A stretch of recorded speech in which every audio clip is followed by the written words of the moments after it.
Mimi Touré amul lu mu wax, elle n'a qu'à fermer sa gueule. Elle aurait pu continuer à boucler sa gueule. Ma baal expression bi noonu laa ko mën a waxee. C'est bien fait pour elle. lii ñu ko def takk ko sareet ba mu pare ñu wammat ko ba ca àll ba sànni ne ko wutalal sa bopp xont loolu dafa baax ci moom parce que ñaw rek la ci war a dégg. Qui tue par l'épée périt par l'épée. ba Macky Sall di nekk fii di def li ko neex waru ko woon a bett ci Macky. Macky est sadique. Il est sadique. bu ko booleeg waxtu wa day jot rek mu bojj la lim lay bojj bàyyi la nga narmeelu lii waru ko bett parce que moom lii la daan ànd ak Macky Sall di ko def. gis naa mu bind ko leetar sax naan ko dañ may menacé sama bakkan daa nekk ci xottu nen nangam du Macky du ko tontu moom loolu lu ma leer la sa bakkan bu nekkee ci xottu nen mooy kon xam nga ni noonu la daan doxee ngeen jàpp bakkanu nit ñi di def ci xottu nen ñun de musal leen ñu ci ñun. nag segam yéen la seen bakkan nekk ci xottu neen yéen ñi xam nan la ak naka la ñun moom na ngeen fexe ba kacceet ñu ci rek bàyyi leen ñëw suñu bakkan ñun. boo ko demee ba di ko avoué tey mooy kon yow xam nga ni am na yu salte yu daan xew yoo xam ni yooya témoin nga ci.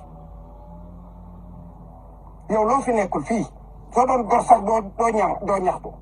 soo doon gor doo jàmbat def nañ la ministre de la justice doyul ñu def la premier ministre doyul ñu def la présidente CSE waaye soo doon suur da ngay xam ni kon yow baadoolo rek la ñuy teggi loxoom ci njam loolu da ngaa waroon a doyal parce que jot na Macky Sall mii ngay wax naan dafa fal ci bokk nangam ma ni ba mu koy def ay rakkam di leen fal di fal ay goroom di fal ay jegeñaaleem di fal ay nijaayam ana foo nekkoon li tax kaasoo ko woon ca jooju jamono ba muy jël xaalisu Covid bi di ko dénk goroom ak yeneen yu xew ba muy créer ay projet yoo xam ni sénégalais yi soxlawuñu ko booba yaa ngi ci ministère nekk premier ministre soxlawuñu projet yi li tax ne woo ko projet yi baaxul ba muy jël nee na ci gémmiñam président de la république nee na coñcoom bi mu koy jël di ko teg ci ay dossier nekkoon nga fi premier ministre nekkoon nga fi ministre de la justice foo nekkoon lu tax waxoo ci loolu lu tax waxuloo ci loolu li nga waroon a def mooy démissionné moo gën taxaw naan jigéen ñi la ñuy mbaañaxe jigéen ñi la ñuy may ñu musoo fee xeexali jigéen musoo fee xeexal ay jigéen ba naan jigéen ñi la ñuy kii day del ci Sénégal fii Sénégal jigéen ñi situation bi ñu nekk musoo cee wax da ngaa war a démissionné moo gën doo ko def nag parce que xam naa ne poste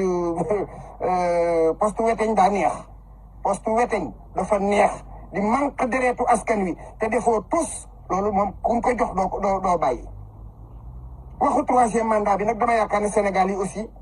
Sénégalais yi dañuy fàtte ku ko weddi demal nga seet am na émission boo xam ne bii Pape Cheikh Diallo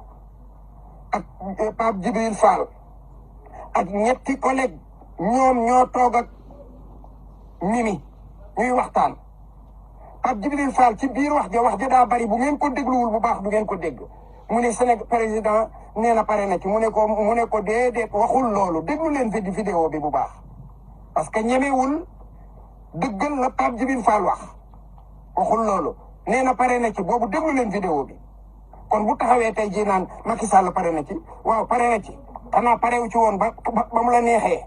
tey jii nga ne pare na ci Mimi bu ñu sonal